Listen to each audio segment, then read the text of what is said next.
အပတ်စဉ်စနေနေ့တိုင်းကျင်းပလျက်ရှိတဲ့တောင်သူနုပညာဆွေးနွေးပွဲကိုဒီကနေ့မနက်ပိုင်းက69ကြိမ်မြောက်ဖြစ်နေပြည်တော်ဇေယျတီတီမြို့နယ်ရေစင်းရှိစိုက်ပျိုးပညာပေးရေးနဲ့ကျေးလက်ဒေသဖွံ့ဖြိုးရေးသင်တန်းကျောင်း AER-DTC ခန်းမမှာကျင်းပပါတယ်။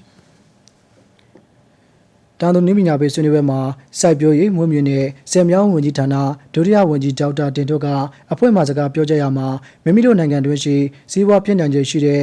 ရိတ်ဆန်မွေးမြူရေးနဲ့ဒီနယ်ရင်းမြစ်များကိုထိရောက်စွာထိန်းသိမ်းသုံးချတဲ့ရန်လိုအပ်ပါကြောင်းရေရှည်တည်တံ့တဲ့မွေးမြူရေးနဲ့ပင်သယံဇာတထိန်းသိမ်းရေးနဲ့အသုံးချရေးကိုကျေးရွာတဲ့စီမံကိန်းများမှာစတင်ဆောင်ရွက်ရန်လိုအပ်ပါကြောင်းလောက်ကွက်ငွေတောင်သူများနေဖြင့်စိုက်ပျိုးရေးလုပ်ငန်းများအပြင်ဈေးရိတ်ကျင်းပြီးဝင်ငွေပုံမရရှိလာနိုင်တဲ့ဒေသကျက်နဲ့ငွေမွေးမြူရေးလုပ်ငန်းများကိုပုံမချက်တွင်လောက်ကင်တင်ကြောင်းပြောကြားပေးပါတယ်။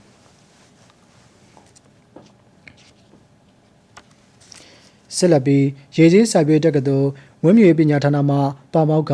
ဌာနမှူးဒေါက်တာအေးအေးမြင့်ကရေရှည်တည်တံ့တဲ့စိုက်ပျိုးရေးစနစ်အတွက်